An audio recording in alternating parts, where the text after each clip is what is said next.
Welcome to the Wired for Success podcast, your show for ambitious, mission-driven entrepreneurs who understand that there's more to entrepreneurship than finding the latest flash-in-the-pan strategies, who understand that in order to build your empire, you need a solid foundation. I wholeheartedly believe that entrepreneurship is the biggest self-development journey you can be on, and it's my mission to help you make that journey easier. I help you transition from a struggling, overwhelmed, and overworked entrepreneur to the relaxed and confident CEO and conscious creator of your dream life that you are meant to be. In this show, I bring together the very best from science, self-development, and entrepreneurship to set you up for sustainable success. I share my own experiences and knowledge as a molecular biologist and mindset coach for high-achieving entrepreneurs, and I interview other top scientists, coaches, and entrepreneurs so that you can get all the expert tips and strategies to help you trust yourself more, worry less, make better decisions, be more productive, stay focused and organized, and build your legacy. Hi, I'm Claudia Garbutt, the scientist and mindset coach behind the show, and you're listening to the Wired for Success podcast. Hey everyone, and welcome to the Wired for Success podcast. In today's episode, I'm thrilled to talk to Kim Akrigg, a rapid transformational therapy coach, author, and host of the Kim Akrigg podcast, who helps female entrepreneurs to unblock what is holding them back from achieving their biggest dreams. And I asked Kim to be on my show because Kim's mission is very similar to my own, although she's using a slightly different approach. So I'm really curious and I'm really looking forward to learning more about Kim's approach today. So hello, Kim. It's so great to have you. And thank you so much for being on my show. Absolutely. Thank you so much for having me. Of course. So the first thing that I'd love to know from you is how you got started doing what you do today, because most people don't grow up thinking that, oh, one day I'm going to be a rapid transformational therapy coach, right? So for those listeners who have never heard about rapid transformational therapy, can you just quickly explain how this method works? Yeah, absolutely. So my journey to getting here was very much not a linear one. I started my first business when I was 19 as a photographer, and I worked as a fashion photographer and a wedding photographer for almost 10 years. And I started teaching some workshops around like how to build your business as a photographer, like how to do social media marketing. And I realized the thing that people really struggled with was their mindset. Like you could give someone all the steps of what to do and they wouldn't do it. And I was like, what is kind of stopping people here? Like, it's not the information. It's not a lack of information. It's like what's going on in their head. And so a couple of years later, or quite a few years later, I heard about RTT on a podcast, and I was like, that sounds incredible, because I was really into like the law of attraction and like just working with your mindset. And so I was like, I need to try a session. So I did a session and it absolutely changed my life. Like it was like I saw results within like a couple of days. Like I just had all these aha moments, because in RTT, what we do is we regress you back to 3 memories of where your block started from. And so because this is stored in your subconscious, it's not usually things that you remember consciously. Like sometimes we'll go back to you're like 2 or 3 years old, and most of us don't remember that time, but we were imprinted upon, and it's almost like our computer software was programmed with something. And unless we consciously go to reprogram it, that's where we're going to be operating from. So yeah. And so I kept getting sessions done on myself, and I just realized how incredibly powerful it was. And so I literally just woke up one day and was like, I need to get certified in this. Like it just felt really right. And so now here we are. So cool. I love that. Yeah, I've had the same kind of experiences where, even from my own experience, when I tried and started my own business, and I was so much in my head, and I just didn't understand what was going on, right? That's those mindset blocks that are holding us back. So as I know, I know that as a rapid transformational coach, you heavily focus on using the power of your subconscious mind. Yeah. And that is something that I have found to be so powerful in the work that I do too, because especially for someone like me, who is one of those analytical high achievers, we tend to ignore the power of the subconscious mind and tend to think about it's just a lot of fluff and, you know, it's not real. And we like to rely on willpower and logic until we hit that invisible wall, like the things that we were just talking about. We do all that until we find that we just can't get ourselves to do what we should be doing. So can you talk to our listeners why working with your subconscious mind or with your conscious mind is not always the best way to reach your goals? Absolutely. So the way I like to think about it is, if you imagine an iceberg, it's like you can see the top bit of the iceberg at the top. And I like to say that's like your conscious mind. It's like really only 5% of our behavior comes from the conscious mind. It's like the thinking part of your brain. It makes decisions. It's like, what should I eat today? What should I wear today? It's the thinking part. And the subconscious is like the rest of the iceberg underneath. It's very much there, but you can't really see it. But like, you know how like if you run a boat into it, you'll run into it. Like it's going to really have a big effect. And so like 95% of your behavior, it comes from your subconscious mind. It's like, I don't know if you've ever been driving and then you're maybe not paying attention and you get home and you're like, how did I even get here? That's your subconscious mind, like keeping you safe and like directing you to whatever you're trying to do. And if you see how powerful that is, if you imagine we have all this programming that tells us that we're not enough or that we can't make money from our work, then that's what's going to be affecting us on an emotional level. And then whatever emotional thing, we act from our emotions, not from our conscious thought, not from our rational thought. So if we on a subconscious level don't believe that something is possible for us, we won't even try. That's when you see like that self-sabotage come up. You're like, oh, I'm just going to procrastinate, or, oh, I found something else to do, or I'm just going to clean my closet instead. You're so much on the same page about this. I used to do a lot of cleaning. Because I just couldn't stand the clutter, and it was like, oh yeah, it needs to get done. So before I do all the things that I really don't want to do, I'm gonna just start cleaning the house, right? Yeah, I totally understand that. So you've already started to talk a little bit about how your personal story influenced your entrepreneurial journey. So are you still working as a holistic health counselor and a wedding photographer at the moment, or is that something that you stopped doing? No, I kind of stopped doing them because I feel like I only have so much time in a day. I can only focus on so many things. And I truly believe your mindset is so important. And I also think when you get your mindset right, everything else falls into place. Like I find I work with people on something and it's like other parts of their life will change in a way that's totally not related to what we worked on. So I almost really believe now that I'm like, without the deep subconscious work, like all the other stuff doesn't really matter as much. Yeah, I was wondering about that because it seems like when we can focus on just one thing, we can create something amazing. But when we always have like this split focus and we're trying to do too many different things at once, that's when things go south. Absolutely. And I was kind of talking about this on my Instagram the other day about how like success isn't linear. Like if I hadn't done all of those things, I wouldn't be in this point.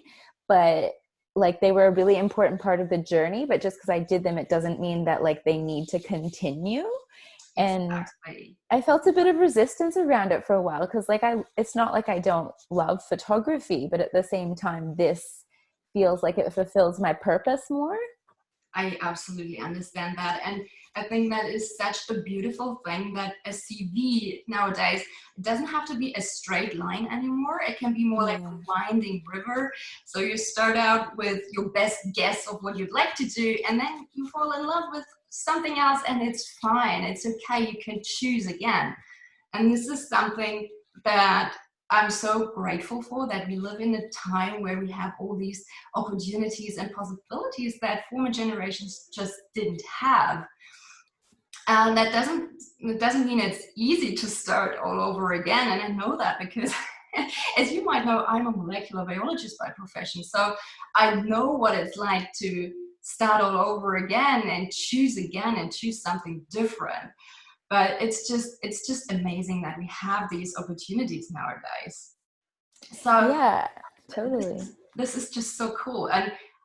But from all the work that, like, I'm doing something very similar to what you're doing. So when I work with my clients, something that's so curious and that I've encountered over and over again is that even though people are so different on the surface, and like everyone has their unique story, but then what's holding us back, like we are all suffering from basically the same limiting beliefs and the same kind of fears that just come up over and over again.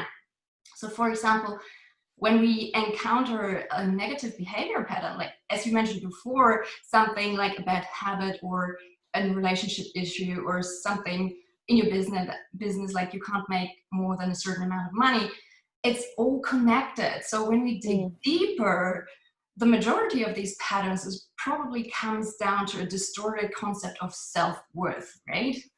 I mean, maybe that's something that you have experienced too. And from your experience, can you talk a little more about how self-worth is really the key to unlocking a door to achieving more? Yeah, absolutely. I love how you put that, because it's like the key way to create anything in your life is having like that deservingness and that worthiness, like feeling into that energy. Like you're like, of course I get to have this in my business because I deserve it.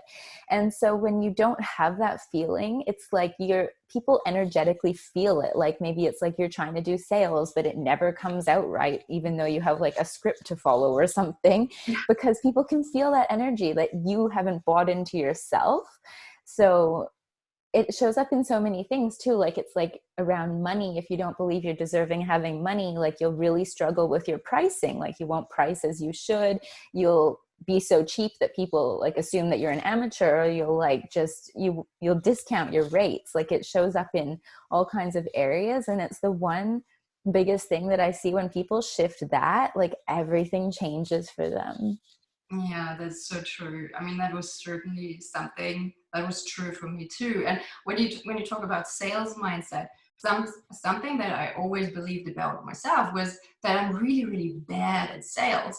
But as it turns out, it wasn't that I was bad at sales. It was that I was missing, or I was lacking clarity around my message. And then sometimes you're so much in your head because you're not really getting your points across, and people don't understand what you're trying to help them with. And that's where you think you're bad at sales, but that's not actually the point. There's something else going on, right? Yeah, So absolutely. did you have something else, something similar in your business going on when you started out, that you thought you had a certain, something that you weren't good at, and it turned out, oh, it wasn't that at all. It was something completely different. Yeah, absolutely. It's so funny because one of the things that I used to really struggle with, it was my self-worth. Like growing up, it just really it wasn't good for me. Like I just really was not in a place of feeling like I was worthy and deserving, felt like I was enough. And so in my business, I really saw it show up in that, like, I would work so hard and I would get so confused about like why I wasn't seeing results, because everyone just tells you like, oh, you have to work really hard and then you'll be successful. And I was like, well, I'm working really hard and I'm burnt out and I'm stressed. And is this what success is supposed to look like? And so over like the time and healing of that, like working through it, I really started to see the changes in that I would show up differently in my work. And also when I went to like promote myself, like I would be like, yeah, I have something of value to give people. Like I have something to share. It just completely changed the energy of how I did everything. And now it's like, I work so much less and I achieve so much more because I don't have like this belief that I need to work to earn my success. Like I don't have to do anything to be deserving of it. I already am deserving. I just have to do the work. Oh, I love that. Yeah, it's been the same for me. This attachment to struggle, the kind of belief that we have to work really, really hard, and if we don't work hard, it's just not worth it. So it kind of this connection that's so hard to break. Yeah. And another thing that came up for me a lot when I was starting out was the imposter syndrome. And I know that this is something that so many people struggle with too. So from your experience, what tips can you share with someone who is struggling from the imposter syndrome and just doesn't know how to get over that? Yeah, absolutely. I think the first thing with imposter syndrome, it's like a feeling of not being enough, but also it's like a fear of rejection. And so just realizing that no one can reject you except for yourself. Like, so as soon as you accept yourself as the authority on whatever it is, then other people will accept it too, because people always look to your relationship with yourself to see how they treat you. So if you show up and you're just like, I'm the authority on this, then other people will be like, oh, she's the authority on this. So it's very much like healing that relationship to yourself and how you see yourself.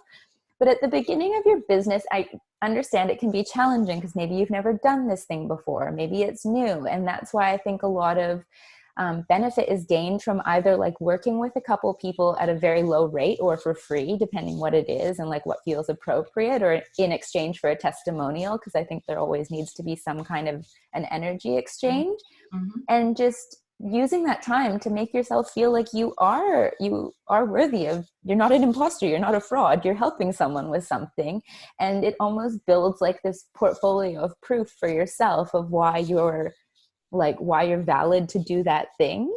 Mm-hmm. Yeah, it's building up your confidence. That's definitely something that I found super helpful too. And I just helped some friends who could need some advice, and then I saw these amazing results, and people were getting their dream jobs, and others were, you know, their health issues improved so much or something like that, and you were like, oh my God, it's really working.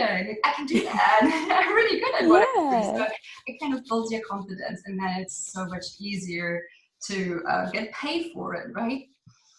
So Yeah, absolutely. now that we've talked a little bit about the beginning of your business and how you started out, I would also love to hear about your vision for the future. So what does your dream life and your dream business look like? And how are you planning on turning your vision into a reality? Yeah, absolutely. So right now I've just launched my one-to-one coaching program, which is really designed to work with women on all of these points, like feeling worthy, feeling confident in themselves, and working through their money blocks, as well as like through my manifestation like practice that's based in neuroscience and psychology, because I think a lot of people like to understand how your brain works and how you are consciously creating your reality in a way that's a little bit more tangible than maybe we've been taught with like old school manifestation rhetoric. So it walks women through that. So that's what I am working on right now. I still do RTT sessions as well, but those are the two big things that I've got going on at the moment.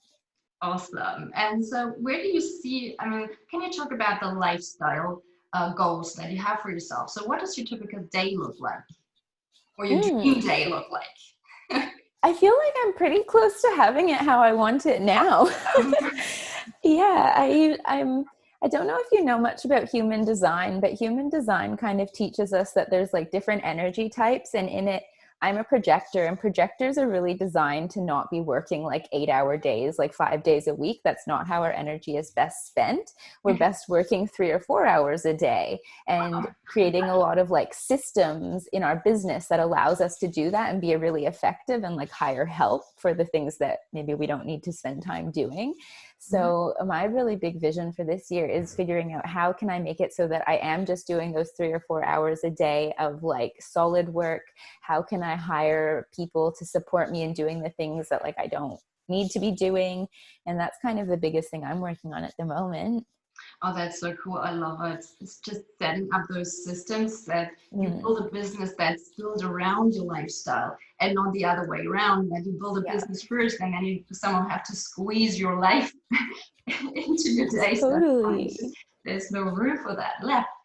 So before we end today's episode, I know you're offering a free goodie to people who would need to work through their money blocks to get to the next level in their business. So would you like to just quickly share with us how people can sign up to get that goodie and how people can connect with you if they want to work with you or connect more? Yeah, absolutely. So I'm giving away the free Wealth Up Level Toolkit, which is designed to help you get to like figuring out where your limiting beliefs around money are kind of stemming from. So there's some journal prompts, and then there's also like an EFT tapping video to help shift that energy of being in that kind of scarcity mindset. And so I think we'll link it up in the show notes. Yes. And then also, if people want to reach out and work with me, they can find me on Instagram. I'm at kim.akrigg, Akrigg. And then I'm pretty much the same on every other platform as well. And my website's kimakrigg.com. Thank you so much. Yeah, I love your Instagram. It's so beautiful. I really have to do Thank you. So thank you so much again for your time and for your insights. I really appreciate it. And I look forward to talking to you soon. Absolutely. Thank you for having me on. You're welcome. Have a wonderful day. Thank you. Bye.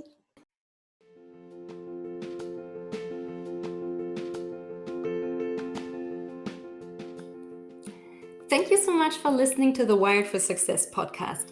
I hope you've enjoyed it. If you did, please take a sec to rate and review my show. It would mean the world to me because you would help me reach more entrepreneurs like yourself who would love this show. If you'd like to learn more about creating a widely successful business without sacrificing your health, relationships, or sanity, make sure to stick around and subscribe so you don't miss out on any future episodes. And if you think, heck yes, I want to listen to each and every one of these amazing episodes, but my day just doesn't have enough hours, well, if that's you, I have something special for you. To help me spread the word about this podcast, I've created a contest and I'm giving away some super cool prizes for those of you who take a sec to subscribe, rate, and review the show.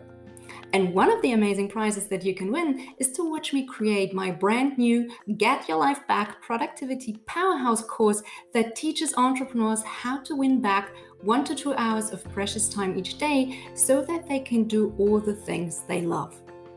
I'll later sell that course for 997 euros, but as a thank you for supporting my podcast launch, you'll get to watch as I create it for free. And just like that, you will have enough time to listen to each and every Wired for Success episode. Woohoo! To find out more about the contest and the other amazing prizes, go to www.wiredforsuccess.solutions/launch-contest. See you next time.